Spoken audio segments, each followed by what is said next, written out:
किसी ने बड़े कमाल की बात कही है कि हीरे की कीमत आईने से भले ही लाख गुना महंगी हो, लेकिन तब भी हीरा पहनने के बाद लोग आईने को ही ढूंढते हैं। नमस्ते, मैं हूं आरजे कार्तिक। एक बड़ी छोटी सी कहानी है पुराने जमाने की।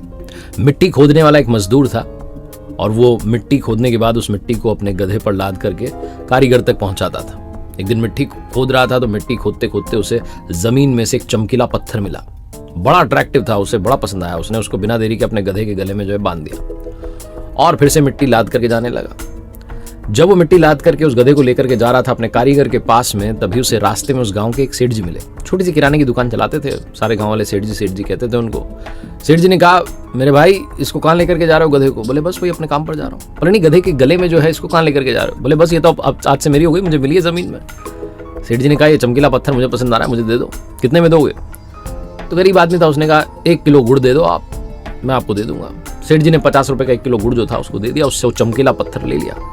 अब सेठ जी को भी बड़ा पसंद आ रहा था, बड़ा चमक रहा था। तो सेठ जी ने ले जाकर के अपने गांव में उनकी जो दुकान थी किराने की, उसके तराजू की डंडे में बांध दिया और बड़े शौक से जो उसको जो है रखने लगे। बार बार उसको देखते थे कितना चमकीला है। एक दिन उनके गांव में संयोग से एक जौहरी आया और उसने देखा कि किराने की दुकान चलाने वाले सेठ जी के पास में तराजू की डंडी में हीरा बंधा हुआ है। उसकी तो आंखें खुली रह गई।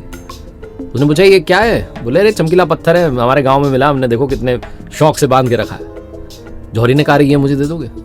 बोले हाँ दे देंगे, 100 रुपए दो, अभी दे देंगे। वो जौहरी बड़ा कंजूस था, उसने कहा 100 नहीं 80 रुपए दूंगा। सेठ जी अड़ गए कि नहीं 80 नहीं 100 रुपए। फिर से वो कहने लगा नहीं 80 रुपए। सेठ जी ने कहा, भाई मैं सच बताऊं, मैंने तो 1 किलो गुड़ देकर के एक मजदूर से खरीदा है और 50 रुपए का 1 किलो गुड़ था। अब मैं तुम्हें कम से कम 100 में तो दूंगा, डबल तो प्रॉफिट होना चाहिए, बेनिफिट होना चाहिए, मुनाफा तो कमाऊं। कंजूस जौहरी को लगा कि मान नहीं रहे। उसने कहा, मैं कल फिर आता हूँ। वो अंदर अंदर सोचने लगा कि कल आऊंगा, कल शायद मान जाए, 80 में बात बन जाए। ये सोच करके वो उस चमकीले पत्थर को यानी कि हीरे को वहीं छोड़ करके चला गया। और किस्मत ऐसी घूमी कि उसी शाम में एक दूसरा जौहरी अपनी कार में बैठ करके जा रहा था उस गांव के रास्ते से दूसरे शहर में, और उसकी कार उसी गांव में आकर के खराब हो गई। उसकी कार खराब हुई तो वो इंतजार करने लगा कि ड्राइवर उसे ठीक कर दे। तो अब क्या करे, तो गांव घूमने लगा तो वहां देखा कि किराने की दुकान है। सेठ जी बैठने, सोचा कुछ खाने पीने का आइटम ले लेते हैं। दुकान के पास गया तो जाकर के देखता है कि वही तराजू की डंडी में एक चमकीला पत्थर जो है वो टंगा हुआ है, यानी कि हीरा बंधा हुआ है। और उससे रहा नहीं गया, उसने भी पूछा, भाई ये कितने का दिया? सारे काम छोड़ो, ये बताओ। सेठ जी ने कहा, देखो भैया 100 रुपए का, इससे 1 रुपया कम नहीं है। आज सुबह भी एक आया था, ये ले जाना चाह रहा था, कह रहा था 80 रुपए, मैंने मना कर दिया। 100 रुपए से 1 रुपया कम नहीं, लेना हो तो लो, नहीं तो बात खत्म करो। दूसरा जो जौहरी आया हुआ था बड़ा समझदार था, फटाफट उसने 100 रुपए का नोट दिया, वो चमकीला पत्थर यानी कि हीरा रख लिया। और जैसे ही कार ठीक हुई, रवाना हो गया कि कहीं वापस ना ले ले सेठ जी। अगले दिन वो कंजूस जौहरी आया और कंजूस जौहरी आकर के देखता है कि तराजू की डंडी में से वो गायब है। पूछने का, कहाँ गया वो पत्थर? सेठ जी ने कहा, वो तो एक दूसरा आदमी आया था, कल शाम में लेकर के गया, उसने मुझे 100 रुपए दे दिए। कोई उसने नानो करने की, बिना देरी के 100 रुपए दिए लेके गया। वो जो कंजूस जौहरी था उसे बहुत गुस्सा है कि क्या हुआ, हाथ से आया मौका निकल गया।